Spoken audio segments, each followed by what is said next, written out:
இந்த நாளிலும் நாம் ஊழியக்காரர்களாய் இணைந்து தேவனை மகிமைப்படுத்தும்படியாய் தேவனுடைய வார்த்தைகள் சிலவற்றை நாம் தியானிக்கும்படியாய் தேவன் தந்த இந்த வாய்ப்புக்காக நான் தேவனுக்கு துதியும் ஸ்தோத்திரமும் செலுத்துகிறேன். அன்புக்குரிய அவருக்கும் இரட்சகரும் ஆண்டவருமாகிய இயேசுவின் நாமத்தினாலே என் அன்பின் நல்வாழ்த்துக்கள். ஹல்லேலூயா. நல்லது. கர்த்தர் நமக்கு உதவி செய்வாராக. நாம் சமயம் ஓடிட்டு இருக்கிறதுனால நம்ம தேவ வார்த்தைக்குள்ள நாம் செல்லுகிறோம். 2 பேதுரு 1ஆம் அதிகாரம் 10-11 ஆகிய வசனங்களுக்குள் நாம் செல்லும் போது இயேசுவின் பிரதான ஆதி திருச்சபையின் தலைவர் என்று கருதப்பட்டு அப்போஸ்தலனாகிய பேதுரு சொல்லுகிற ஒரு காரியத்தை நாம் அங்கு கவனிக்கிறோம். ஆகையால் என் உடன் சகோதரர்களே, உங்கள் அழைப்பையும் தெரிந்து கொள்ளுதலையும் உறுதியாக்கும்படி அதிக ஜாக்கிரதையா இருங்க. இவைகளை செய்தால் நீங்கள் ஒரு காலம் இடறி விழ மாட்டீர்கள். இவ்விதமாய் நம்முடைய கர்த்தரும் இரட்சகருமாய் இயேசு கிறிஸ்துவனுடைய நித்திய ராஜ்யத்துக்குட்படும் பிரவேசம் உங்களுக்கு பரிபூரணமாய் அளிக்கப்படும்.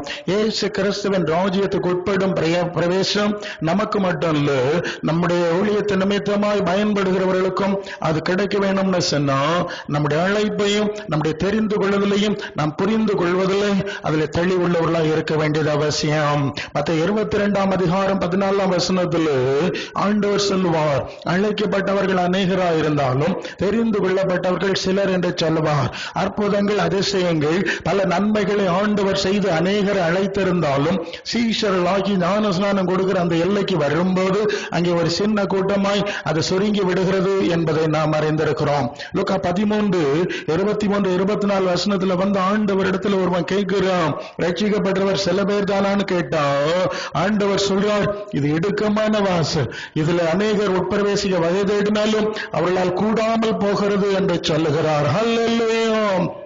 இயேசுவின் சீஷத்துவ பாதை அது விசாலமானதில்லை, அது சிலர் தான், அது சிறுமந்தைங்கிறது வேறு வசனங்கள் மூலமாய் நாம் அறிந்திருக்கிறோம். மத்த 28ஆம் அதிகாரம் 19-20 ஆண்டவர் சொல்வார், நீங்கள் புறப்பட்டு போய் எனக்கு சீஷர் ஆக்கணும். நீங்க ஞானஸ்நானம் கொடுத்து நான் உங்களுக்கு கட்டளையிட்ட வேளைதான் கை கொள்ளும்படி உபதேசம் பண்ணணும். அல்லது இயேசுவின் வார்த்தைக்கும் உபதேசங்களுக்கும் பொருத்தமான காரியங்கள் பைபிள் எங்க இருந்தாலும் நம்ம சொல்லிடலாம். இதை நாம மனசுல வைக்க. அதாவது எல்லாரையும் ஆண்டவர் அழைக்கிறார் என்றாலும் இந்த அழைப்பின் அடிப்படையை முதலாவது நாம் புரிந்து கொள்ள வேண்டும்.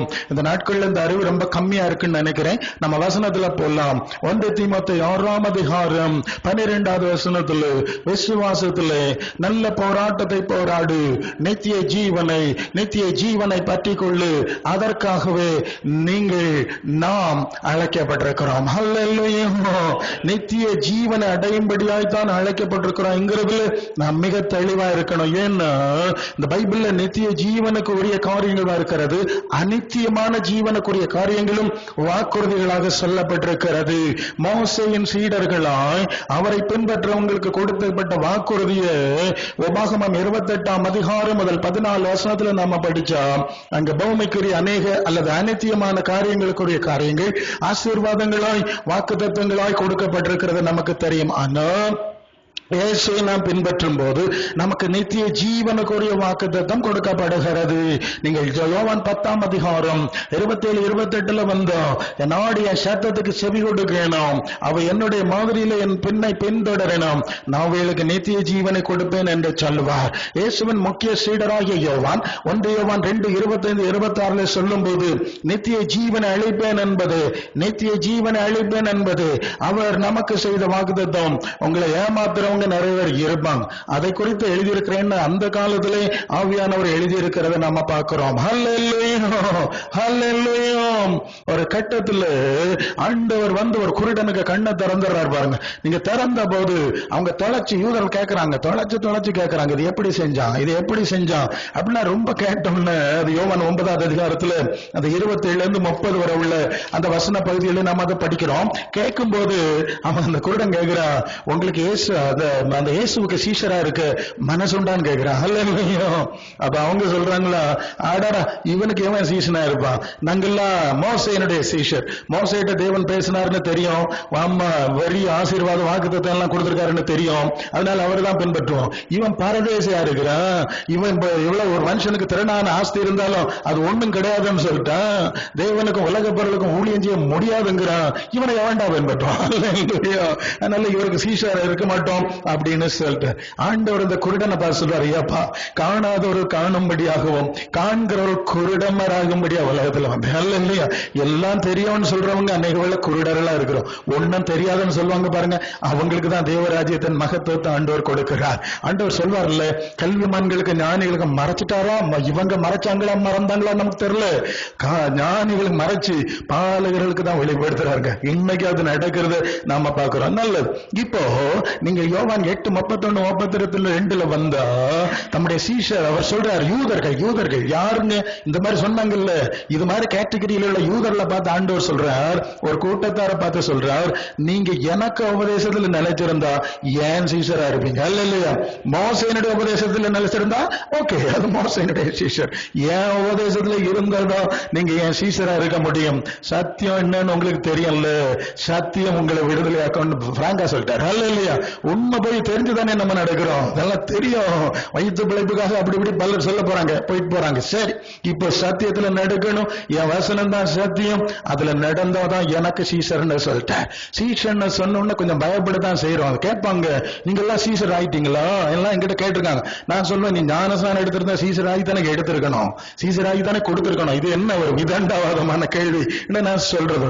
ஏன்னா மத்தேயு 16:24 வந்து ஆண்டவர் சொல்வார்ல, தம்முடைய சீசர்ல பார்த்து, நீங்க என்ன பின்பற்றி வர விரும்பினா அவன் தன்னை தான் வெறுக்கணும், தன் சிலுவை எடுக்கணும், என்ன பின்பற்றணும்னு சொல்லிட்டான். தன் படிப்பு, பணம், சமூக அந்தஸ்து, அழகு, ஆரோக்கியம், இந்த அழிஞ்சு போற உலகத்துக்குரிய எனிதிங் எல்லாத்தையும் நீ வெறுக்கணும். நல்லா புரியணும். இதெல்லாம் இப்ப தான் சீஷருங்க. முதலாவது அழிவுக்குரிய அனைத்தையும் இதுக்கு முக்கியத்துவம் கொடுக்காம அதை ஒதுக்குறவங்க. ஏன்னா அழியாம தேடி போறதுக்கு அழைக்கப்பட்டாங்கல்ல. அப்ப இதெல்லாம் வெறுத்தான் சீஷனா இருக்க முடியும். தன்னை வெறுக்கணும், தன் சிலுவை எடுக்கணுங்க. ஏசுநாதரை பின்பற்றது ஒண்ணு விசாலமான வாசல் கிடையாது. நீதியை நிமித்தம் துன்பப்படணும்னு ஆண்டவர் சொன்னார். இந்த காரியத்தை முடிக்கிற வரைக்கும் நான் எவ்வளவோ நெருக்கப்படுறேன்னு சொல்லிதாங்க முடிச்சிருக்கான். அப்போஸ்தலர் அப்படி போனா அப்படின்னா நமக்கு என்ன, இது இடுக்கமான வாசல் தான். இது அனுதினம் சிலுவை சுமக்கிறது. ஃபர்க்மான் செய்ய பாடுவார்ல, சிலுவை சுமப்பதனால் சிந்த மாறிடுமா இல்லைங்களா. கஷ்டமா நஷ்டமா வந்தாதான் பரலோக சிந்த வரும். பலவேளை சபைக்கு அப்படிதான் சொல்றோம், கஷ்டம் வந்துட்டு ஆண்டவரே எனக்கு எடுத்துக்கிட்ட நான் உம்மிடத்துல வர்றேன் அப்படிமா எல்லாம் இருந்துட்டா இல்ல நாங்க எங்கேயும் இருந்துருவோம்னு சொல்றோம். ஓகே, எப்படியோ சிலுவை சமைச்சிட்டு என்ன பின்பற்றணும், அவனவனுக்கு ஒரு சிலுவை இருக்குன்னு சொன்னதுனால அநேகர் தன்னை வறக்க மாட்டாங்க. விசாலமா குறுக்க வெளியில போலான்னு ஆசைப்படுறாங்க, எங்க போவாங்கன்னு நமக்கு தெரியல. அல்லேலூயா. யோவான் 17:14 ஆண்டவர் சொல்வார், என் வார்த்தையை உங்களுக்கு கொடுத்தேன், நான் உலகத்தான் கிடையாது. யாருங்க? நான் உலகத்தான் இல்லாத மாதிரி என்னை பின்பற்ற உலகத்தார் அல்லன்னு சொல்லிட்டார். அல்லேலூயா. சரி, இவங்க தான் சீஷர்கள்ங்கிறத அறிஞ்சுக்கணும். யோவான் 14:26 வசனம் தான் சொல்லணும். நான் போயிட்டாலும் வசனம் நிக்கும் பாத்தீங்களா. ஓகே, கர்த்தர் நமக்கு உதவி செய்யட்டும். ஒருவன் எனக்கு ஊழியம் செஞ்சா என்னதான் பின்பற்றணும், வேற யாரையும் பின்பற்ற முடியாதுங்க. நிறைய பேர் பெரிய சபை வச்சிருக்கிறார், லட்சக்கணக்கான நபர், அவங்களெல்லாம் ஃபாலோ பண்ண ஆண்டவர் சொல்லல. நான் இருக்கிறதுக்கு வேணும்னா நான் சொன்னதை செய்யி, என் மாதிரியில நடு, ஃபாலோ மீ. அவனை ஃபாலோ பண்ணா சிக்கல் தான். சரி, அவர் சொல்றார், என்ன பின்பற்றினா நான் எங்க இருப்பனோ அங்கேயும் ஊழியக்காரன் இருப்பான். எனக்கு ஒருத்தன் ஊழியம் செஞ்சா அவனை பிதாவானவர் கனம் பண்ணுவார். மனுஷனுக்கு ஊழியம் செஞ்சா, உலகத்துக்கு ஊழியம் செஞ்சா உலகத்தின் பிதாவாகிய பிசாசு கனம் பண்ணுவான். 2 Corinthians 4 சொல்லுதில்ல, இப்பிரபஞ்சத்தின் தேவனானவன் இருக்கான்னு சொல்லுதில்ல, அவன் கனம் பண்ணுவான்னு சொல்லிட்டார். ஹல்லேலூயா. 1 John 2:6 சொல்லுது, இயேசுக்குள் நிலைச்சிருக்கிற ஏசப்பா டாடி மம்மின்னு சொன்னா அவர் நடந்த மாதிரி அவர் மாதிரியில நடக்கணும்னு சொல்ற காரியம் பார்க்கிறோம். இப்படி நடக்கிற சீஷர்களுக்கு நீங்கள் வெளிப்படுத்தல் 3:21 சொல்வார், நான் ஜெயம் கொண்டு, அதாவது ஜெயம்னா என்னங்க, பல்வாரி சொல்றாங்க. நீங்க யோவான் 16:33 சொல்லுது, நான் உலகத்தை ஜெயித்தேன்னு சொல்லுவார். உலகத்துக்கு சரணடையலன்னு சொல்லுவார். யாக்கோபு 1:27 கடைசியில நினைக்கிறேன், உலகத்தால் கரைபடாதபடி தன்னை காத்துக் கொள்றதுதான் சுத்தமான மத்தின்னு சொல்லி இருக்கு. 1 John 2:15-16 சொல்லுது, உலகத்தில் உள்ள உலகத்துல அன்பு கூர்ந்தா தேவனுக்கு அன்பு கிடையாதுன்னு யாக்கோபு 4:4 சொல்லுகிறாரு. உலக நேசன் தேவனுக்கு விரோதமான பகைன்னு தெரியாதா? உலகத்துக்கு சிநேகிதா இருக்கிறவன் தேவனுக்கு பகைங்க. ஓகே, அப்ப உலகத்துக்கு சரணடையாதவங்க தான் ஜெயம் கொண்டவர்கள் என்பதை நாம் இங்கே அறிந்து கொள்ள வேண்டும். நீங்க எபேசியர் 2:7 சொல்வார், கிறிஸ்து இயேசுவுக்குள் நம்மை அவருடைய சீடர்களை அவரோடு கூட எழுப்பி உன்னதங்களில் அவரோடு கூட உட்கார செஞ்சிருக்கிறார், இன்னும் உட்கார செய்ய போறார். அப்படின்னா ஆண்டவர் சொல்வார்ல மத்தேயு 6:20-21, உங்கள் பொக்கிஷம் எங்க இருக்கோ அங்கதான் உங்கள் இருதயம் இருக்கும். உலகத்துல இருந்தாலும் உன்னதத்துல வாழுகிற அனுபவம். ஹல்லேலூயா. இரண்டாவது அவர் இருக்கிற இடத்துல அவர் போல மாதிரி இருக்கிறதான அனுபவத்தை அவர் கொடுக்க போகிறார். வெளிப்படுத்தல் 14:1 சொல்லுதில்ல, சீயோன் மலை. என்ன மலை? சீயோன் மலை. பரலோகத்தில் இருக்கிற மலையில ஆட்டுக்குட்டியானவரோட நிக்கிறாங்களா. இங்க வந்து கொலோசியர் 3:2 கிறிஸ்து தேவனுடைய வலது பார்சத்துக்குள்ள மேலாதன்னு சொல்லி இருக்கு. அது பூமிக்கு இல்லைன்னு சொல்லி இருக்கு. பிசாசு சொல்றான் லூக்கா 4:5 அவன் மலைக்கு தான் கூட்டிட்டு போய் ஏதோ கேட்டுறான். இது பூமியில் உள்ள மலை. நல்ல வேளை நான் சொல்லுவேன், நகையை கலத்திருப்பாங்க, வெள்ளை கட்டிருப்பாங்க, எல்லாம் செய்வாங்க. எதுக்குன்னு கேட்டா பூமியில் உள்ள மலையில ஏறலாம்னு ஆண்டவர் சொல்லியிருக்காரு. அதுக்காக இதெல்லாம் செய்யுங்க. பரலோகத்துல பொக்கிஷம் வைக்கல, ஆவியானவர் சபைகளுக்கு சொல்ற விஷயத்துல இருந்துதான் உங்களுக்கு சொல்றேன். நல்லது. இப்ப ஆட்டுக்குட்டியார நிக்கிற மலைக்கு போறதுக்கு நம்மளாவது ஓடுவோம், சரியா? பூமியில் உள்ள மலையில ஏறதுக்கு தான் அநேகர் மோசையினுடைய சீசரா இருக்கிறாங்க. நாம் அப்படி இருக்கிறோமா? இல்ல பரலோகத்துல உன்னதங்களில் அவரோடு கூட இருக்கிறதுக்காக வேண்டி இயேசுவின் சீசராக இருக்கிற போறோமா இருக்கிறோமாங்கிறத நம்ம தீர்மானிச்சுக்கணும். ஹல்லேலூயா, ஹல்லேலூயா. ஊழியத்துக்கள் அப்புறம் அழைப்பை பார்த்துட்டோம். இதுல நீங்க ரோமர் 12:11 சொல்லுது, கர்த்தருக்கு ஊழியம் செய்யுங்கள் சொல்லி. விசுவாசிகள் எல்லாரும் சீசர்கள் தான், எல்லாரும் ஆண்டவருக்கு ஊழியம் செய்ய வேண்டும் என்கிறது நியமமா இருக்கிறது. அதுக்கப்புறம் நீங்க லூக்கா 10:1 வந்தா 70 பேரை நியமிச்சு முன்னால போங்க, என்னை பற்றி சொல்லுங்க, தேவராஜ்யம் சொல்லுங்கன்னு சொல்லி ஒரு அதிகாரத்தை கொடுக்கிறார். இது மாதிரி பலர் ஏதோ ஆண்டவருடைய நாமத்தில் தங்களுக்கு தெரிஞ்சதை புரிஞ்சதை முடிஞ்சதை செய்கிற ஊழியத்தின் அழைப்பு இருக்கிறது. மூன்றாவது, நீங்கள் மார்க் 13:14-15 12 பேரை தெரிஞ்செடுத்து தன்னோடு கூட இருக்கணும், தன்னோடு கூட இருக்கணும், தான் சொல்றது செய்யறதெல்லாம் பார்க்கணும். அப்போஸ்தலர்களை அவங்க எல்லாமே தெரிஞ்சவங்க, அவங்களை ஏற்படுத்தினோர் என்ற செய்தி இருக்கிறது. அப்புறம் நீங்க மார்க் 5:37 வந்தா பேதுரு, யாக்கோபு, யோவான், அது பல இடத்துல வருதுல்ல, அந்த 3 பேரையும் அவர் கூட்டிட்டு போறதை பார்க்கிறோம். அந்த வசனத்துல பேதுரு, யாக்கோபு, யோவான் 3 பேரை தவிர யாரையும் தம்மோடு கூட வர்றதுக்கு இடம் கொடுக்கலன்னு சொல்லுது. அது மார்க் 5:37. அதுல ஒரு ஸ்பெஷாலிட்டி, அது உள்ள ஒரு தெரிந்தெடுத்தல் இருக்கிறத நம்ம பார்க்கிறோம். அப்புறம் மத்தேயு 16:18 18-19 சொல்லுது, பேதுரு ஆண்டவர் பேசுறா, நீ பேதுருவா இருக்கிறா, இந்த கல்லின் மேல என் சபை கட்டுவேன், பாதாளத்தின் வாசல்கள் அது மேற்கொள்ளதில்லை, பரலோக ராஜ்யத்தின் திறவுகோல்களை உனக்கு தருவேன்னு சொல்றாரு. ஹல்லேலூயா. நீங்க நல்ல கவனிங்க, இங்க சொல்றது பாதாளத்தின் வாசலை அடைக்கணும், பரலோகத்தின் ராஜ்யத்தின் திறவுகோல்களை உனக்கு தருவேன். ரொம்ப முக்கியமான காரியம். பரலோக ராஜ்யத்தின் திறவுகளை கொடுத்து அதை திறந்து மனிதர்களை அதற்குள்ள அழைத்து செல்லும்படியான ஒரு சபையை தான் பேதுருவை கொண்டு ஆண்டவர் கட்டினார். ஹல்லேலூயா. அல்லம உலகத்துல உயரத்துல உட்கார்ற சபை கிடையாதுங்க. பரலோகத்தை திறக்கணும். அது அப்போஸ்தலர்கள் தான் கொடுத்தாங்க, அவங்களுக்கு தான் வெளிப்படுத்தப்பட்டதுன்னு பவுல் சொல்லுவார். இப்போது வெளிப்படுத்தப்பட்டது போல முற்காலங்களில் வெளிப்படுத்தப்படவில்லை என்று பவுல் சொல்ற வசனம் உண்டு. ஹல்லேலூயா. நல்லது. கர்த்தர் நமக்கு உதவி செய்வாராக. ஏன்னா நீங்க மத்தேயு 23:13 வந்தா, மாயக்காரராகிய வேதபாரகரே, பரிசேயரே, உங்களுக்கு ஐயோ, நீங்க என்ன செய்றீங்க தெரியுமா? பரலோக ராஜ்யத்துல யாரு மனுஷர் பரலோக ராஜ்யத்தில் பிரவேசியாதபடி அதை பூட்டி போடுறீங்க. நீங்களும் நம்ப மாட்டீங்க, போறவனே போட மாட்டீங்க. அப்ப பூட்டி போடுறதுக்கு ஒரு சாவி இருக்கு போல இருக்குல்ல, அப்படி ஒரு ஊழியம் இருக்கோ, நடக்குதோ, பூட்டி போடுறது இருக்கிறது, பரலோகத்தை திறக்கிறது இருக்கு. யாரெல்லாம் இந்த பரலோகத்தை பூட்டி, அதாவது பூலோக மலைகளுக்கு நேரா, பூலோக ஆசீர்வாதங்களுக்கு நேரா நடத்துறாங்களோ அவங்க எல்லாம் பரலோகத்தை போட்டுறாங்க. சரிதானுங்களா அர்த்தம்? பரலோகத்தை திறந்தா அது சொல்லி இருக்கணும், பூலோகத்தை திறந்தா இங்க சொல்லி இருக்கணும். இது ஆமா, பரலோகத்துக்கு போறதுக்கு பரலோக ரகசியங்களை சொல்லி சபையை கட்டும்படி கர்த்தர் ஏற்படுத்தினார். ஆனா நிறைய பேர் இந்த நாட்கள்ல பரலோகத்தை அடைச்சிட்டு பூலோக மலைக்கு ஏறுறதுக்கு கோபுரம் கட்டுறாங்க. என்ன கோபுரம்? ஜப கோபுரம் கட்டினாங்க. கோபுரம் கட்ட ஆண்டவர் சொல்லல, சபை கட்ட சொன்னாரு. அதை செய்ய மாட்டேங்கிறாங்க. சோ அது ஒரு ப்ராப்ளமா போச்சு. நாம் அதுல சிக்காம இருந்தா சரிதான். கர்த்தர் நமக்கு உதவி செய்யட்டும். ஹல்லேலூயா. நீங்கள் எபேசியர் 4ஆம் அதிகாரம் 13ஆம் வசனத்துல வந்துட்டு அடுத்த லெவல்ல பார்த்தா சிலர் அப்போஸ்தலர், சிலர் தீர்க்கதரிசி, மேய்ப்பர்கள், சுவிசேஷர்கள், போதகர்கள் சொல்லி இந்த சபையை வச்சாச்சு. இப்ப 5 விதமான ஊழியக்காரர்கள் அவர் ஏற்படுத்துறார் என்கிற காரியத்தை பார்க்கிறோம். அல்ல இதெல்லாம் அழைப்பு, தெரிந்து கொள்ளுதலின் எல்லைகளை ஷார்ட்டா நம்ம வசனத்தை பார்த்தால நம்ம தெரிஞ்ச அளவுதான் ஒரு reminding, just that's all. Okay, இல்லையோ நல்ல. இப்ப அவர் கொடுத்திருக்கிற வாக்குறுதி என்ன சொல்ல போறோம், நாம என்ன நம்ப போறோம், கொஞ்சம் தெளிவா இருந்தா நல்லதுதான். ஜனங்களுக்கு பெரிய கன்ஃபியூஷன். ஆண்டவருக்கு பின்னால போன சாத்தாங்குளத்துல ஒரு உயிர்ப்பின் ஞாயிறுல நான் ஒரு சர்ச்சில் பிரசங்கம் பண்ணணும். உயிர்த்தெழுதல் அனுபவம், அதன் வல்லமைகளை குறித்து பிரசங்கம் பண்ணியாச்சு. 1 மணி நேரம் நல்லா பிரசங்கம் பண்ணியாச்சு. பிரசங்கம் முடிஞ்சு கூட்டம் முடிஞ்சா ஒரு அம்மா வந்து சொன்னாங்க, இத நேரத்தை சொல்லப்படாதா? அல்ல, இதில் இவ்வளவு விஷயம் இருந்தா ஏதோ பேய விரட்டுவாரு, நோயை விரட்டுவாரு, அவரை செத்து போவோம், மலர்வளையம் வைப்பாங்க, இப்படித்தான் நாங்க கேட்டோம். இது கேட்கவில்லை, நேரத்தை சொல்லப்படாதா? அவங்களுக்கு அறிவு இல்லைங்க. அதனால நம்மெல்லாம் அறிஞ்சு அழுதா. ஒன்ஸ் மோர் ரிமைண்ட் பண்ணது தப்பு இல்ல, கர்த்தர் நமக்கு உதவி செய்யட்டும். நல்லது. நம்பர் 1 லூக்கா 20:35-36 ஆண்டவர் சொல்வார், மறுமையும் மரித்தோர் உயிர்த்தெழுதலும் அடைய பாத்திரவான்களை என்ன பண்றவங்க, பெண் கொள்றதில்ல, கொடுக்கறதில்ல, அவங்க இனி மறிக்க மாட்டாங்க. இல்லையோ, அவர் உயிர்த்தெழுதலின் பிள்ளைகளும் தேவ பிள்ளைகளா இருக்கனால ஏஞ்சல்ஸ் மாதிரி, ஆமா, தேவதூதர்கள் கோப்பா இருப்பார்கள். தேவனுக்கு பிள்ளைகள் பரலோக தேவனுடைய சாயலிலே இருக்க போறோம். 1 யோவான் 3:2 சொல்லுது, இப்ப தேவ பிள்ளைகளா இருக்கும், இனி எப்படி இருப்போம்? அவர் இருக்கிறவன், நம்ம அவர் இருக்கிறது போல, அவர் இருக்கிற இடத்துல இருக்கிறதுனால அவர் கோப்பா இருப்பான். அல்ல இல்லையா? ஓகே, நித்திய சரீரம், இதுக்கு பேரு நித்திய சரீரம். 2வது நித்திய வாழிடம். யோவான் 14:2-3 என் பிதாவின் வீட்டுல நிறைய வாசஸ்தலம் இருக்கு, இல்லன்னா சொல்லி இருக்க மாட்டேன் நேரத்தை. உங்களுக்கு ஒரு ஸ்தலத்தை அங்க ஆயத்தம் பண்ண போறதுனால பூமியை விட்டுட்டேன்.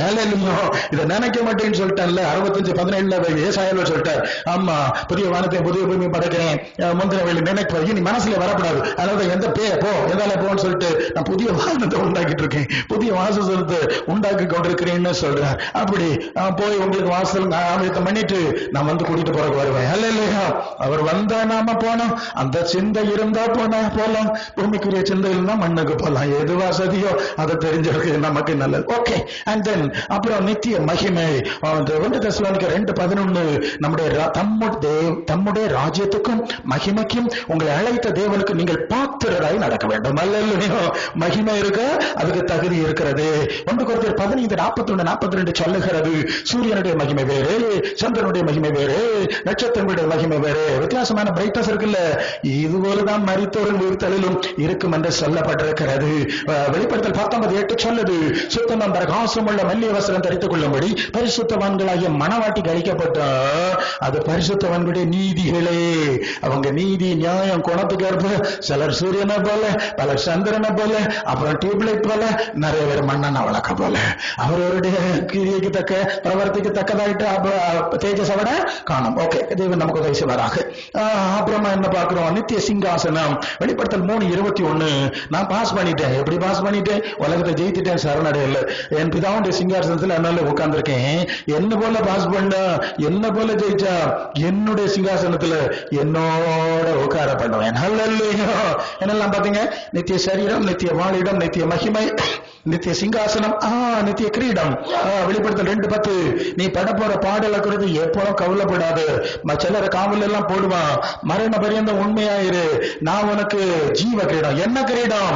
ஆமா, இங்க வைக்கிறது புஷ்ப சக்கரம் வாடுற கிரீடம் தானே, மலர் விளையும். இது வாடாத கிரீடம் சொல்றான். 2 தீமோத்தேயு 4:7-8 சொல்லுது, நல்ல போராட்டத்தை போராடினேன், ஓட்டத்தை முடித்த விசுவாசத்தை காத்துக்கொண்டோ, எனக்கு நீதியின் கிரீடம், எனக்கு நீதி நியாயம் நீதி உள்ள நியாயாதிபதி அவர் சரியா என் தகுதி கேட்ட ஒரு பிரகாசம் உள்ள ஒரு மகிமையின் கிரீடத்தை தருவான்.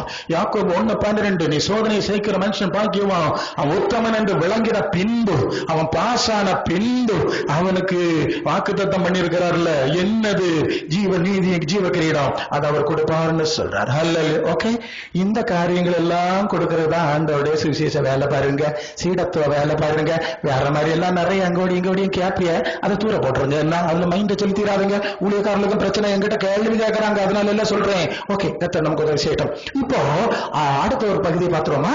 எபிரேயர் 13:17 உங்களை நடத்துகிறவர்கள் உங்கள் ஆத்துமாக்களுக்காக உத்தரவாதம் பண்ணுகிறவர்களா விழித்திருக்கிறாங்க. அவங்க சங்கடம் வரப்படாது, சந்தோஷத்தோடு செய்யும்படி நீங்க கீழ்ப்படிந்து அடங்கணும். சங்கடப்பட்டா உங்களுக்கு சங்கடம் வந்து முடிஞ்சிடும். ஓகே, என்ன வார்த்தை? ஆத்துமாக்களுக்கு உத்தரவாதம் பண்ணுதல். நல்ல கவனிங்க, இது சுவாத்மாவுக்கு உத்தரவாதம் பண்ற விஷயம் இல்லைங்க. ஏன்னா சரீரத்தையும் போஜனத்தையும் கர்த்தர் அழிச்சு போடுவார்னு சொல்லிட்டார்ல, அதனால அதை அவர் பார்த்துக்குவார். இப்ப ஆத்மாக்களுக்கு உத்தரவாதம் பண்ற ஒரு வேலை இருக்கு. ஆமா, ஏன்னா ஆத்மான நமக்கு கொஞ்சம் தெரிஞ்சா நல்லதுதான். இன்னைக்குள்ள உங்களுக்கு சொல்றேன். இருந்தாலும் ஒன்ஸ் மோர் ரிமைண்டிங், நீங்க ஆதியாம 2:7 மனுஷன் மண்ணினாலே உண்டு பண்ணினா நாசில ஜீவ சுவாசம் ஊதினா அவன் ஜீவ ஆத்மானான் என்று சொல்லி ஒரு மனுஷனுக்குள்ள 3 விஷயம் இருக்கிறது அங்கே சொல்லி இருக்கிறது நாம் பார்க்கிறோம். இந்த ஆவி தேவன் தம்மை தந்த தேவன் அடுத்து திரும்பி போறதுன்னு தெரியும். பிதாவாகிய தேவனுடைய கரத்திலேயே தம்முடைய ஆவி இயேசு ஒப்பு கொடுத்தாருன்னு தெரியும். அவர் கையில இருக்கு, அவர் எழுதுகிறார். அப்புறமா சரீரத்தை மண்ணிலிருந்து எடுக்கப்பட்டாய், மண்ணுக்கு ஓகே, முடிஞ்சு போச்சு. அண்ட் 3வது விஷயம் ஆத்மா இருக்கிறது. அதனால 5:23 இந்த 3 வார்த்தை இருக்கு.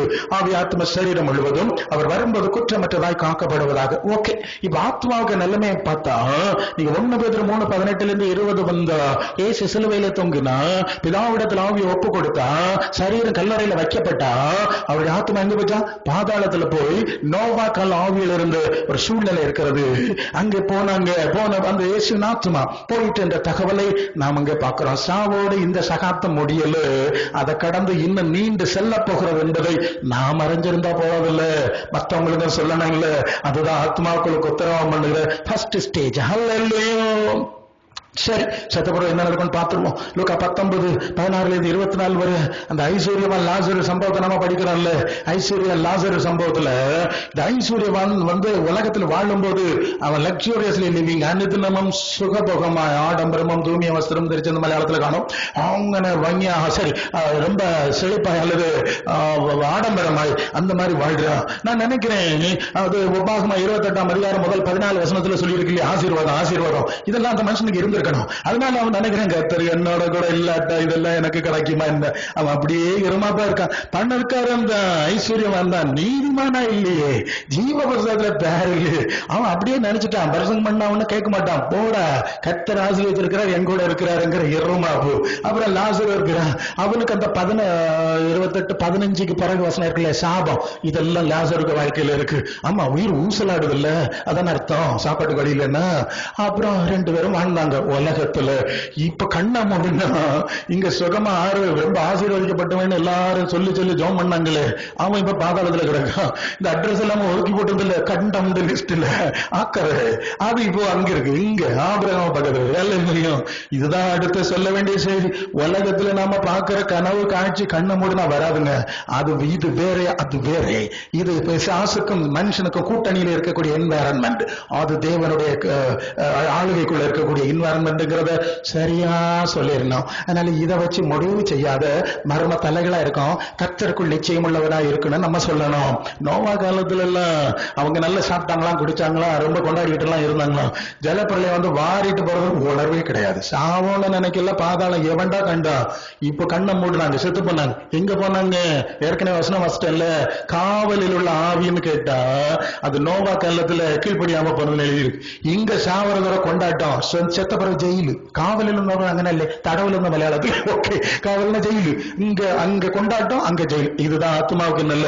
இதை நாம கொஞ்சம் எடுத்து சொல்லாட்டா வேற எவன் சொல்லுவான்? இல்ல இல்லையா, இதுக்கு இல்லையா மெனக்கட்டு வலிச்சு இழுத்துங்கன்னு கொண்டு வந்தது நம்ம. சரி, கர்த்தர் நமக்கு உதவி செய்வாராக. ஏசாயா 55:8-9 ஏன் நினைவு உங்க நினைவு கிடையாது, உங்க நினைவு ஏன் நினைவு கிடையாது. நம்ம அப்துல் கலாமியா சொன்ன மாதிரி கனவு காணுங்க, கல்லறை வரை மலர் வளையம் வரை கனவு காணுங்கள். கல்லறை கனவுகள் அதெல்லாம் நடக்காது. எனக்கு நினைவு வேற, ஆனத்துக்கும் பூமிக்கு எவ்வளவு வித்தியாசம் இருக்கும். அப்படிதான் உங்க கதையும் என் கதையும் இருக்குன்னு கர்த்தர் சொல்றாரு. இந்த அறிவு ஜனங்களுக்கு கொடுத்தாதான் அவன் கர்த்தருக்கு பயப்படுவான். இல்லைன்னா கர்த்தரை மிதிப்பான். நல்லது. இப்ப இந்த ஆத்மாவுக்கு என்ன நடக்குன்னு பாத்துருவோம். எபிரேயர் 2:15 ஜீவ காலம் எல்லாம் மரண பயத்தினாலே அடிமைத்தனத்துக்குள்ளான யாவரையும் விடுதலை பண்ணும்படி நம்மை அழைத்தார். அவர் பலியானார். அந்த விஷயத்த சொன்னாதானுங்க நம்ம வேலை நடக்கும். மரண பயத்துல மனுஷன் இருக்கிறான். எல்லாரும் கொண்டாடுவான். சாவ நெருங்கும் போது அவனுக்கு ஒரு பயம் உண்டாயிரும். ஏன் உண்டாயிரும்னா, இந்த மனசுன்னு சொல்றாள், ஆத்மா, உள்ளான மனுஷன், மனம் எல்லாம் பல வார்த்தை போட்டிருக்காங்க. இதுக்கு 2 ஸ்டேஜ் இருக்கிறதா மனவியல் வல்லுநர்கள் சொல்றாங்க. என்ன சொல்றாங்கன்னா, ஒண்ணு வந்து மேல் மனம்னு சொல்றாங்க. இந்த மேல் மனம் தான் தனக்கு தோணுது மாதிரி எல்லாம் நடக்குமா. அது எபேசியர் 2:2 விளக்கத்தின்படி மனசு மாம்சம் விரும்புறபடி செஞ்சாங்கன்றதுல இது வந்து மேல் மனசு தான் செய்யுமா. உங்க ஆள் மனசுன்னு ஒண்ணு இருக்கான், அதுக்கு போய் சொல்ல தெரியாதான் அல்ல இல்லையா. அதுக்கு ஒரு அது அப்படி சொல்றாங்க. அதாவது இந்த சில குற்ற செயல்களில் ஈடுபடுறவங்களை எல்லாம் ஹிப்னாட்டிசம் பண்ணி உண்மை என்னடா நடந்து உறங்க வச்சிருக்காங்க. மேல் மனசை அப்படி உறங்க வச்சுட்டு ஆள் மனசை கூட்டுறானா இல்ல, இதெல்லாம் செய்யறாங்க. அது ஏன்னா ஆள் மனசுக்கு போய் சொல்ல தெரியாதான். சோ இந்த ஆள் மனசுக்கு தான் ஆன்மான்னு பேர். அதனாலதான் ரோமர் 2:15 சொல்லுது, அவருடைய மனசாட்சியும் கூட சாட்சி இடுகிறதுனால குற்றம் உண்டு குற்றம் இல்லை என்று அவருடைய சிந்தனைகள் ஒன்று ஒன்று தீர்க்கிறதுனால நியாய பிரமாணத்தை கேட்ட கிரியை தங்கள் இருதயங்களில் எழுதி இருக்கிறது என்று காண்பிக்கிறார்கள். அது அங்க ஒண்ணு இருக்கு. முதலாவது நியாய தீர்ப்பு அதன்படிதான் நடக்கும். 1 யோவான் 3:2 சொல்லுது, நம்முடைய இருதயம் நம்மை குற்றவாளிகளா தீர்க்காதிருந்தால் நம்ம தைரியமா இருந்துடலாம்.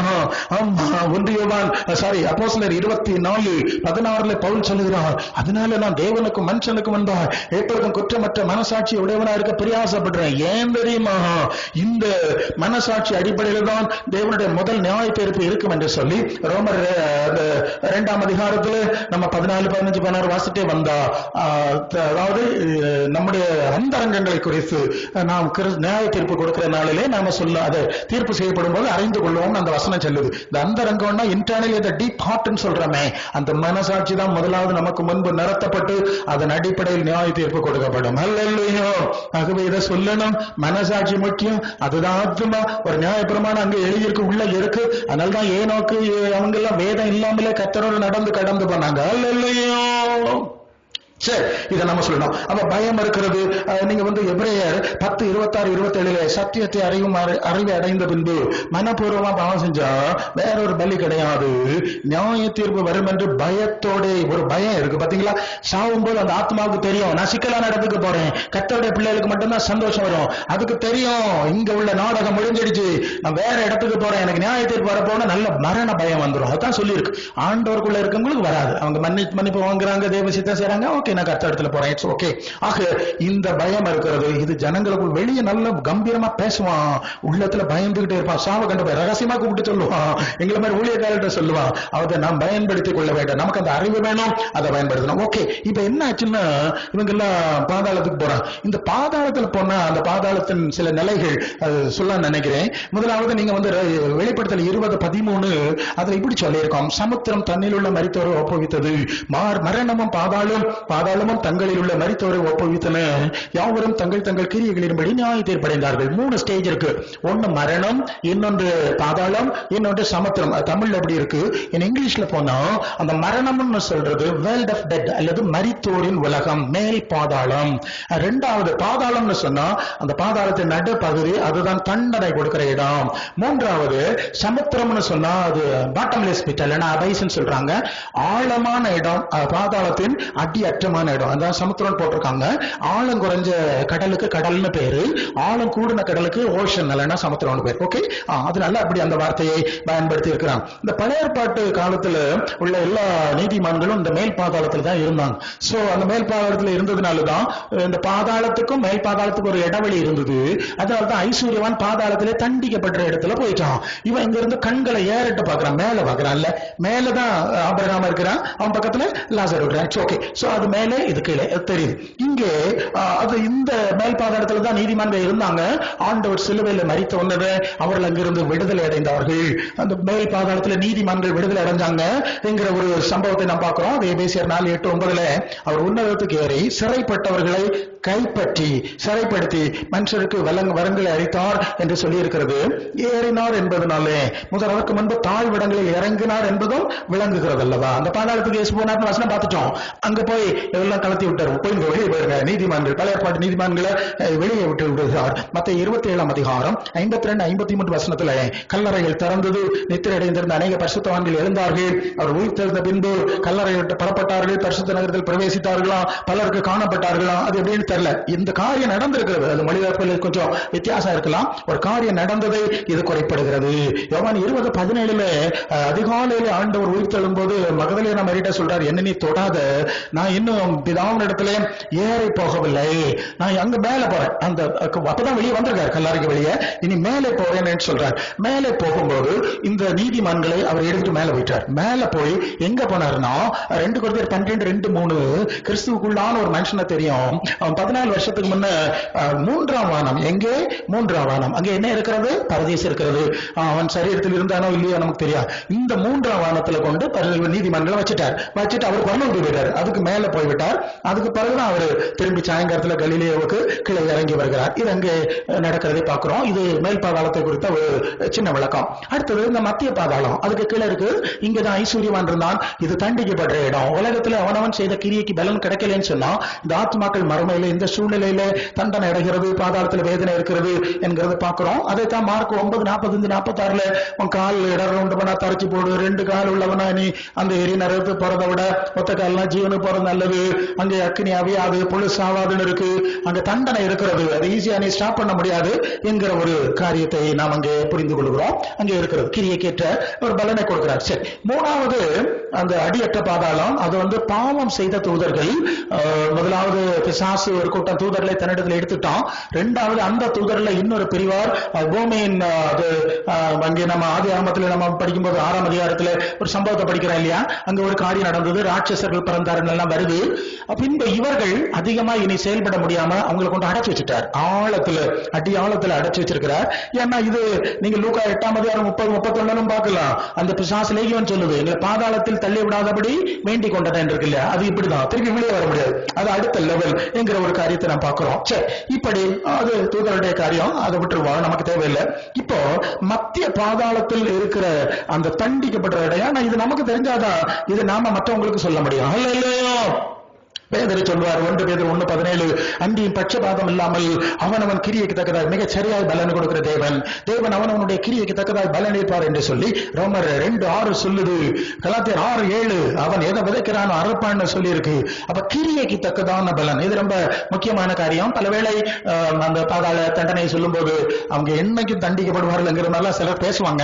அதுக்கு வசனம் சப்போர்ட் பண்ணல. கிரியைக்கு ஏற்ப பலன் கொடுப்பாருங்கிறது மிகச் சரியானது, அதுல எந்த சந்தேகம் கிடையாது. இது ரொம்ப முக்கியமான ஒரு காரியம். ஏன்னா ஆண்டவர் சொன்ன இன்னும் சில வசனங்களை நம்ம கவனிக்கிறோம். மத்தேயு 14:30 களைகளை சேர்த்து அக்னியாய் சுட்டரிக்கிறது போல இந்த உலகத்தின் முடிவிலே நடக்கும்னு சொல்றார்.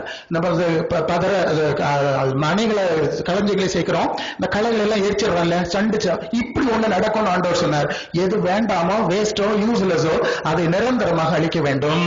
அப்புறம் இப்படி ஒரு வார்த்தை இருக்கு மத்தேயு 10:28 ஆத்மாவை கொல்ல வல்லவர்களா இராம சரீரத்தை மாத்திரம் கொல்லுறவர்களுக்கு நீங்க பயப்பட வேண்டாம், ஆத்மாவையும் சரீரத்தையும் நரகத்தில் அழிக்க வல்லவருக்கு பயன்படுங்க. வசனம் கிளியர். நான் எல்லா டிரான்ஸ்லேஷன் பார்த்துட்டேன். ஆத்மாவை நமக்கு தான் அழிக்க முடியாது, மனுஷனுக்கு அழிக்க முடியாது. படைச்சவர் அவரு, அடைச்சவருக்கு அழிக்க முடியாதுல்ல, அதுல குறிப்பிட முடியாதுல்ல. அப்படி வல்லவரா இருக்கிறாருன்னு ஆண்டவர் சொல்ற வசனம் அங்கே இருக்கிறதை நான் பார்க்கிறோம். 2 Peter 3:7 இப்ப இருக்கிற வானம் பூமி அழிஞ்சிடும், தேவ பக்தி இல்லாதவர்கள் நியாயம் தீர்க்கப்பட்டு அழிந்து போகும் நாள் வரை காக்கப்பட்டிருக்கிறது. அல்ல இல்லையா? as it is maximum இதுதான் லெவல். அதை நான் என்ன நடத்த சொல்லிடுறேன். இப்ப 2 தெசலோனிக்கர் 1:7 தேவனை அறியாதவர்கள் நம்முடைய கர்த்தராகிய இயேசு கிறிஸ்துவின் சுவிசேஷத்தை கீழ்ப்படியாதவர்களுக்கு நீதி உள்ள ஆக்கினை, நீதி உள்ள தண்டனை. 10ஆம் வசனத்துல அவர்கள் கர்த்தருடைய சன்னிதானத்திலிருந்து வல்லமை பொருத்திய மகிமையிலிருந்து நீங்களாகி நித்திய அழிவாகிய தண்டனை அப்படிதான் ரொம்ப கிளியரா இருக்கு. பிலிப்பியர் 3:19 அவருடைய முடிவு அழிவு எல்லாம், அந்த அழிவுனா டிஸ்ட்ரக்ஷன் என்கிற விஷயத்து ஐடியாவில் தான் அந்த காரியங்கள், அந்த வார்த்தைகள் பயன்படுத்தப்பட்டிருக்கு. இது கவனிக்க வேண்டிய ஒரு விஷயம். அப்ப பாதாளத்துல தண்டனை இருக்கு, அது கிரியைக்கு ஏற்ப இருக்கும். ஏன்னா அவர் நீதியுள்ள நியாயாதிபதி. இதை நான் ஏன் சொல்றேன்னா, நாங்க சுவிசேஷ பயணத்துல ஒரு முறை சில குழுக்களோடு நான் சந்திக்க வேண்டியதாயிற்று. அப்ப நான் இதெல்லாம் பேசிட்டு இருந்தபோது ஒருவர் கேட்டார், சொல்லுங்க ஆத்மாவை நித்தியமா உங்களுடைய கடவுள் எண்ணெய் சட்டியில போட்டு வரப்பாரா? இதுதான் கேள்வி. ஓகே, உங்க கடவுள் நித்தியமா போட்டு வரத்துட்டே இருப்பாரா? என்ன அப்படி பெருசங்கெல்லாம் கேட்டிருக்காங்க. சொன்னோன்னா அவர் அப்படி கேட்டார். ஓகே, எனக்கு மனசிலாயிட்டு. நான் சொன்னேன், அவர் நீதி உள்ள நியாயாதிபதினு சொல்லியிருக்கு. அவர் கவனனுடைய கிரியைக்கு தக்க கொடுப்பாருன்னு மிக சரியா சொல்லியிருக்கு. இது என்ன நீங்க கற்பனை இல்ல, அப்படிதான் எல்லாரும் சொல்றாங்க. அது அவங்க சொல்லியிருப்பாங்க. அவங்களே தங்க பிள்ளையில போட்டு எண்ணெய் சட்டியில போட்டு வளர்க்க மாட்டாங்க. ஒரு தண்டனை கொடுத்தா அளவா கொடுப்பாங்க, இல்லைன்னா குறைச்சு கொடுப்பாங்க. இதுதான் உண்மை. இது தப்பான வழக்கம். தண்டனை இருக்கு, அது பாதாளத்துல இருக்கு. அது ஒண்ணும் விட்டு போறது கிடையாது. அது எவ்வளவு நமக்கு தெரியாது, அதெல்லாம் நாங்க கணக்கு சொல்ல முடியாது. அது இருக்கு. அதுக்கு பிறகு 2ஆம் மரணத்துல அழிக்கப்படுற ஒரு சம்பவம் இருக்கிறது என்கிற, அதான் 2ஆம் மரணம்னு போட்டிருக்கு. ஓஹோ, அப்படியா விஷயம், பரவாயில்லையே, ரொம்ப கரெக்டா சொல்றீங்க, ஃபாலோ பண்ணாங்க. அது இன்னொரு சூழல். அதுக்காக வேண்டியது அந்த ஐடியா கொடுத்தேன். எல்லாம் வசனத்தின்படி கரெக்டா இருக்கு. சரி, இப்படி அழிந்து போறோம். அப்புறம் இந்த 2ஆம் மரணம்னு நம்ம சொல்றோம்ல, அதுக்கு பொருள் என்னன்னு நீங்க கொஞ்சம் கூட டீடைல்டா இருங்க. நீங்க வெளிப்படுத்தல் 20:14 சொல்லுது, அப்பொழுது மரணமும் பாதாளமும் அக்னி கடலிலே தள்ளப்பட்டன. இதுதான் 2ஆம் மரணம். ஓகே, இந்த மரணம்னா என்னன்னு சொன்னேன்? வேர்ல்ட் ஆஃப் டெத், மரித்தோரின் உலகம். அது ஒரு கான்வெயிட் இல்லைன்னா இந்த ஆத்மாக்கள் வைக்கிற ஒரு இடம். பாதாளம்னா என்னன்னு சொன்னேன்? மத்திய பாதாளம், அது ஒரு ஏரியா, தண்டனைக்குரிய இடம்.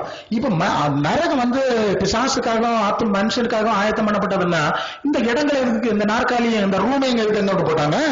வேண்டாம், இனி இதுக்கு தேவையில்லை. இதுல புரியுது, எல்லாத்தையும் அழிக்கக்கூடிய ஃபைனல் டிஸ்ட்ரக்ஷனுக்கு தான் இந்த 2ஆம் மரணம்ங்கிறது ஏற்படுத்தப்பட்டிருக்கிறதுங்கிறது நாம் புரிந்து கொள்றோம். ஆனா நீங்க வெளிப்படுத்தல் 20:10 வந்தா பிசாசை குறித்து, அவளை மோசம் போக்குற பிசாசு, மிருகம், கள்ள தீர்க்கதரிசி எல்லாம் அவர்கள் இரவும் பகலும் சதா காலம் பாதிக்கப்படுவார்கள். இந்த வார்த்தை இருக்கு. இது யாருக்கு? மிருகம், கள்ள தீர்க்கதரிசி, பிசாசு. ஏன்னா இவங்க எல்லாம் பாதாளத்திலிருந்து ஏறி வர்றவங்க. அதுக்கு தனி வழக்கம் இருக்கு, சொன்னா நேரம் போயிடும். இந்த மிருகம் சொல்றது எப்படி பாதாளத்துல இருக்கு, எப்படி வெளியே வருது, அது எல்லாம் தனி விஷயம். அவர்கள் சதா காலம் பாதிக்கப்படுவார்கள். அதாவது அவர்கள் நெருப்பிலிருந்து படைக்கப்படுறாங்க. எப்படி படைக்கப்படுகிறாங்க? தேவதூதர்கள் நெருப்பிலிருந்து படைக்கப்பட்டார்கள். அது எப்படி எல்லாம் வாசிக்கிறோம் இல்லையா? தம்முடைய தூதர்களை அவர் என்ன செய்யறாராம்? காற்றுகளாயும் அக்கினி ஜுவாலைகளாயும் செய்யறார் என்று சொல்லி எபிரேயர் 1:7 நாம் படிக்கிறோம். ஹல்லேலூயா. மனுஷனை மண்ணினாலே படைத்தார், தேவதூதர்கள் சற்று சிறியவனா படைத்தார். ஓகே, ஆயுச குறைச்சிட்டார். முதலாவது 965, அப்புறம் 120, அப்புறம் 70-80, அப்புறம் இப்ப 50 தெரியல. இதனால இது ஒரு அடுப்பு எரியுதுங்க, பயங்கரமா ஃபர்னஸ். அதுல சரியா போட்டா 10 நிமிஷத்துக்கு முடிஞ்சிடும். அது இரும்பு வரவு கட்டையும் போட்டா ரொம்ப நேரம் எரியும். இதுதான் தேவதூதர்கள் எரிக்கப்படுவதற்கும் சரி நம்ம ஆத்மாக்கள் அழிக்கப்படுவதற்கும் டிஃபரன்ஸ். அது நுட்பமான விஷயம். 2 இடம் ஒண்ணுதான், ஏரியா ஒண்ணுதான், ஒண்ணு முந்தி ஒண்ணு பிந்தி போகிறது. ஏன்னா அதுக்கு தன்மை அப்படி இருக்கிறது என்பதை நாம் பார்க்கிறோம். இப்படி நிறைய விஷயங்கள் இருக்கு. இங்க இப்படிப்பட்ட இந்த இவர்களுக்கு தான் சதா காலமும் வாதை என்கிற காரியங்களை நாம வெளிப்படுத்தல் 20:10 நாம் படிக்கிறோம். அல்லையோ, சரி, இதை நம்ம அறிஞ்சுக்கிட்டா சரிதான். இப்ப ஃபைனலா வர்றோம். கடைசி என்ன நடக்குன்னா, நமக்கு பிரச்சனை என்னன்னா, மனுஷ ஆத்மாக்கள் பற்றி தான் பேசுறோம். ஏன்னா தேவதூதருக்கு அவர் கை கூடாமல் இல்லையா, அவங்களுக்காக அவர் எதுவும் செய்யல, நமக்கு தான் செஞ்சாருங்கிற குறிப்பு இருக்கிறதுனால இதை விட்டுருவோம், ஒரு ஐடியாவை வச்சுக்குவோம். That's all. அது என்னது? இப்ப 20:15 வெளிப்படுத்தல், ஜீவ புஸ்தகத்தில் எழுதப்படாதவனாய் காணப்படாதவன் எவனோ அவன் அக்னி கடலில், இந்த 2ஆம் மரணமாகி அக்னி கடலில் தள்ளப்பட்டான். இதான் பிரச்சனை. இப்ப நம்ம பேரு உலகத்துல அந்த புஸ்தகம் அதெல்லாம் பிரச்சனை கிடையாது. ஜீவ புஸ்தகத்துல பேர் இருக்கிறதா முக்கியம். ஜீவ புஸ்தகத்துல பெறது பிஷப் மாதிரி எழுத மாட்டாங்க, சாபன தலைவர் எல்லாம் எழுத மாட்டாங்க. ஆண்டவர் சொல்றாருல வெளிப்படுத்தல் 3:5, நான் ஜெயங்கொண்டரோட பேரை நான் வெட்ட மாட்டேன், ஜீவ புஸ்தகத்திலிருந்து வெட்ட மாட்டேன், அதை அறிக்கை பண்ணுவேன் என்ன சொல்றாருல. அப்ப இந்த புஸ்தகத்துல பேர் எழுதுறது யாரு? ஆண்டவர் தான். அதை பாதுகாக்கிறது அவர் தான். ஆகவே அதனால்தான் முதலே பார்த்துட்டோம், இயேசுவின் வார்த்தை, இயேசுவின் மாதிரி, இயேசுவின் சிந்தையில நடந்தா மட்டும்தான் அவர் பேர் எழுத முடியும். அது எங்க சபை அப்படி எந்த சபையும் இருந்துட்டு போவோம், அதெல்லாம் பிரச்சனை கிடையாது. பரலோகத்துக்கு இந்த சபை ஒண்ணு செல்லுபடியாகாது. அல்ல இல்லையோ, ஆண்டவர் தான் இருக்க போறார். அவர் தான் தேவனால் ஏற்படுத்தப்பட்ட நியாயாதிபதி என்று பிரசங்கிக்கும்படி எங்களுக்கு கட்டளையிட்டார் என்று சொல்லி பேதுரு சொல்ற செய்தி நமக்கு தெரியும். மாம்சத்தில் அவன் செய்த நன்மைக்காவது தீமைக்காவது தக்க பலனை அடையும்படி கிறிஸ்துவின் நியாயாசனத்திற்கு முன்பாக நிற்க வேண்டும் என்று சொல்லி நாம் வாசிக்கிறோம். ஆண்டவர் சொல்வார், எல்லா நியாய தீர்ப்பையும் குமாரனாகி எனக்கு ஒப்பு கொடுத்திருக்கிறார். அல்ல, அதனாலதான் இயேசு விசுவாசி, அவர் வார்த்தை பாரு, அவருடைய மாதிரியை பாரு, அவர் தான் பேர் எழுதணும், சிக்கலாயிரும் நம்ம சொல்லியிருப்போம். அல்ல இல்லையா, அது தெரியாதவங்களுக்கு அதை போட்டு அது வேற விஷயம், அது இப்ப வேணாம். ஆக இது சொல்றதுதான் நம்முடைய ஊழியம்னு நாம நினைக்கிறோம். அப்போ சரி, இப்படி அவர் செய்கிறார். அது 3:5 நமக்கு இந்த வசனம் தெரியும். சரி, அன்புக்குரியவர்களே, இப்படி பரலோக ராஜ்யத்துல இன்னொரு விஷயம் முன்னால வருது. பரலோக ராஜ்யத்துல பேரெழுதப்பட்ட பல சந்தர்ப்பத்துல ஆண்டவர் சொல்வார், தேவனுடைய சித்தம் இல்லாம உங்க தலையில உள்ள ஒரு மயிர் கூட கீழே விழாதுன்னு சொல்லியிருக்கு. இதை எல்லாருமே சொல்லிக்குவாங்க. ஏன்னா பைபிள் எல்லாத்தையும் இருக்குல்ல, எல்லாருமே ஆண்டவருக்கு சித்தம் இல்லாம நடக்காது, சித்தம் எல்லாம் நடக்குது அப்படிலாம் கிடையாது. நிறைய பேர் பேருக்கு ஆண்டவருக்கு சித்தம் இல்லாத காரியம் சர்வசாதாரணம் நடக்கும். யாருக்கு நடக்காதுன்னா யாருடைய பேர் பரலோகத்துல எழுதி இருக்கும் இல்லையா? யாருடைய பேர் பிசாசு போறதுக்காக நீ சந்தோஷப்படான்னு உங்க பேர் பரலோகத்துல எழுதப்பட்டிருக்கா சந்தோஷப்படுங்கன்னு சொன்னார் பாருங்க, அவங்க மட்டும் அந்த எல்லைகளை வருவாங்க. அவங்களுக்கு தெய்வ சித்தம் எல்லாம் ஒண்ணும் நடக்காது. சும்மா இவங்களே கற்பனை பண்ணிக்கிடணும், நான் இயேசுவின் பிள்ளை பயமே இல்ல என்ன பாடிக்கணும் அப்படி நடந்தா அப்படியே விரும்புத அடிச்சுட்டு போயிருவான் இல்லையா? நான் சொன்னா இல்ல பவுலையும் தெரியும் இயேசுவும் தெரியும், நீ யாருதான் கேட்டான் இல்லையா? அந்த மாதிரி சிக்கிடுவோம். ஆகவே நம்முடைய பேர் இருக்கணும். மற்றவங்களுக்கு பேர் இருக்க பண்ணா அது நமக்கு பிரச்சனை. அது ஊழியத்தை கொடுத்து பார்த்துட்டு இருக்கோம். இங்க பரலோக புத்தகமாகிய ஜீவ புத்தகத்திலே பேர் எழுத செய்வதும் அதை தக்க வைத்துக் கொள்வதுமான வேலை, இதுதான் ஆத்துமாக்களுக்கு உத்தரவாதம் பண்ணு. ஓகே, அதெல்லாம் இந்த சுவிசேஷம் இருக்குது. இதை நாம புரிந்து கொள்ள வேண்டும். அப்போஸ்தலர் 20:21 பவுல் சொல்லுகிறார், பிரயோஜனமானவைகளில் ஒன்றை நான் உங்களுக்கு மறைச்சு வைக்கல. இப்ப புரியுதா? வைக்காமல் வெளியரங்கமாய் வீடுகள் தோறும் நாம் பிரசங்கம் பண்ணினேன். 20:21 தேவனிடத்தில் மனம் திரும்புவதை குறித்தும் நம்முடைய கர்த்தராகிய இயேசு கிறிஸ்துவை பின்பற்றுவதை குறித்தும் நான் யூதருக்கும் பிரஜாதியாருக்கும் எல்லாருக்கும் சாட்சி அறிவித்தேன். அப்ப தேவ ராஜ்யம் தேவ சித்தம் செய்யறவர்களுக்குரியது, இயேசுவின் நாமத்துக்குரிய ரட்சிப்பின் செய்தி அங்கே இருக்கிறது. நான் அறிவித்தேன் என்ன சொல்றார், நான் ஒன்றை மறைக்கவில்லை. அது அப்போஸ்தலர் 20:26 வரும்போது அந்த 27 வசனம் எப்படி சொல்லுகிறது? 20:27 எல்லாருடைய இரத்தப்பழிக்கு நீங்கி நாம் சுத்தமா இருக்கிறேன். அல்லேலூயா. எல்லாருடைய இரத்தப்பழி, அந்த வார்த்தை ரொம்ப முக்கியம். அல்லேலூயா. இரத்தப்பழி என்ன தெரியுதுல்ல, நம்ம சொல்லாம இருந்தா இதை காட்டாம இருந்தா நான் நம்புற சங்கிதான், நான் உங்களை பூமியின் மலைக்கு கொண்டு போறேன்னு ஏமாத்தி அவனும் பாதாளத்துக்கு போவான். அப்படி சொன்ன ஆளெல்லாம் போவேன் இல்லையா? எல்லாம் ஒண்ணு போல கிடக்கும். அதான உண்மை. அதுவும் அங்க போயிடும். பிறகு கூப்பிடுவான், மாபாவி கடைசியில நீ வந்துட்டியா, எங்களை விரட்டி விட்டுட்டு ஒரு வார்த்தை சொன்னியாடா, பரலோகத்தை பற்றி சொன்னியாடா, நியாய தீர்ப்பை பற்றி சொன்னியாடா, நித்தியம் இருக்குன்னு சொன்னியாடா, தின்னு குடி மலைக்கு ஏறுன்னு சொல்லி சொல்லி பாதாளத்துக்கு அனுப்பினியாடான்னு சட்டையை எழுத போறாவ இல்லையா? அதனால இப்பவுமே கொஞ்சம் நம்ம மத்தவங்க எப்படி எழுதுற போட்டு நம்ம கொஞ்சம் உணர்ச்சியோட இருந்தா நல்லது தானே இல்லையா? கர்த்தர் நம்ம ஆசீர்வதிப்பாராக. 1 தெசலோனிக்கர் 2:10-12 விசுவாசிகளாகி உங்களுக்குள்ளே நாங்கள் எவ்வளவு பரிசுத்தம் நீதி பிழையின்மையின்வாய் நடந்தோம் என்பதற்கு நீங்கள் சாட்சி. எப்படியாவது சிலதை பரலோகத்துக்கு கொண்டு போகணுமே, அதுக்காக வேண்டி நாங்களும் போகணுமே. நீ உன்னை குறித்தும் உன் உபதேசத்தை குறித்தும் எச்சரிக்கையாருன்னு சொல்லி இருக்கு. சரி, அப்படி நடந்தோம்.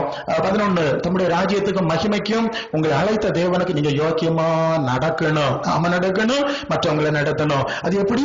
தகப்பன் தன் பிள்ளைக்கு சொல்லுவது மாதிரி, கண்ட பிள்ளைக்கு சொல்லுவது மாதிரி இல்ல, தனக்கு சொந்த பிள்ளைக்கு பிரச்சனை வந்தா சங்கடம் தான் இல்லையா? அந்த மாதிரி மென்டாலிட்டியில நான் சொன்னேன் என்று சொல்றதை பாக்குறோம். புத்தியின் தேர்தலும் எச்சரிப்பு. என்னெல்லாம் சொன்னாரா? புத்தி சொன்னேன், தேற்றினேன், எச்சரித்தேன், சொன்னதை அறிந்திருக்கிறீர்களே என்று பவுல் சொல்லுகிற ஒரு நல்ல மாதிரியை பார்க்கிறோம். இப்ப 2 கொரிந்தியர் 6:3-10 வரை நிறைய விஷயம் சொல்றார். இந்த ஊழியம் குற்றப்படுத்தப்படக்கூடாது. அதனால என்ன செஞ்சோம்? யாதொன்றிலும் இடர்கள் வராம இருக்கிறதுக்கு எல்லா விதத்திலும் எங்களை தேவ ஊழியக்காரர்களாக விளங்க பண்ணுகிறோம், விளங்க பண்ண பிரயாசப்படுறோம். அது என்னெல்லாம் சொல்றார்? மிகுந்த பொறுமையா இருந்தோம், உபத்திரவங்களிலே, நெருக்கங்களிலே, இடுக்கண்களிலே, அடி, காவல்கள், கலகம், பிரயாசம், கண் விழிப்பு, உபவாசம், கற்பின் சூழ்நிலை, அறிவு, நீடிய சாந்தம், தயவு, பரிசுத்த ஆவி, மாயமற்ற அன்பு, சத்திய வசனத்துல சத்திய வசனம், பொய் வசனம் இல்ல, அசத்தியம் அல்ல, திவ்ய பலம், நீதியாகிய வல்லதடல் பக்கத்து ஆயுதங்கள், கணம், கனவீனம், துர்கீர்த்தி, நற்கீர்த்தி, கள்ளமாறு எத்தர் எனப்பட்டாலும் இல்ல உண்மையாளர்கள் எனப்பட்டாலும் அறியப்படாதவர்கள் எனப்பட்டாலும் நன்றாய் அறியப்பட்டவர்களாகவும் சாகிறவர்கள் எனப்பட்டாலும் உயிரோடு இருக்கிறவர்களாகவும் தண்டிக்கப்படுவர்கள் எனப்பட்டாலும் கொல்லப்படாதவர்களாகவும் துக்கப்பட்டவர்கள் எனப்பட்டாலும் எப்பொழுதும் சந்தோஷமா இருக்கிறவர்களாகவும் தரித்திர எனப்பட்டாலும் அநேகர் ஐஸ்வர்யவான்கள் ஆக்குறவர்களாகவும் ஒன்றுமில்லாதவர்கள் எனப்பட்டாலும் சகலத்தை உடையவர்களாகவும் எங்களை விளங்க பண்ணுகிறோம். சவாலா இருக்குல்ல, இவ்வளவு விஷயத்தை இஷ்யூஸ் சொல்றாரு, ஒன்னொன்னா சொல்றாரு. எல்லா சூழ்நிலையில ஊழியர் பொதுவா நல்லா பழைய காலத்துல இந்த நீங்க சர்ச் ஆஃப் இந்தியாவில் பாத்தீங்கன்னா, சர்ச் ஆஃப் இந்தியாவில் பார்த்தா அந்த பாஸ்டருக்கு ஒரு அங்கி போட்டிருப்பாங்க இல்ல, ஓகே, கேத்தலிக்லயும் அங்கி போட்டிருப்பாங்க. அவங்க என்ன சொல்றாங்கன்னா, நீங்க தேவனுடைய ஊழியக்காரர், எங்க போனாலும் இப்படிதான் இருக்கணும், நீங்க தேவ ஊழியக்காரல. அது ஒரு டைப்பு, அதை நான் 100% அதுக்குள்ள போல ஒரு டைப்பு. ஒரு முறை ஒரு வீடு விசிட்டுக்கு ஒரு சர்ச் ஆஃப் இந்தியா பாஸ்டர் போனார். அவர் ஞாயிற்றுக்கிழமை சர்ச்சில் எல்லாம் நடத்தும் போது அங்கியில் நினைப்பார், வீடு விசிட் போகும்போது பேண்ட் சட்டை போட்டு இன் பண்ணிட்டு போனாலும் நடந்தா சொல்றேன். என்னோட நேரடியா சொன்னாங்க, ஏன்னா நான் சுவிசேஷ பணியில பார்த்தோம்.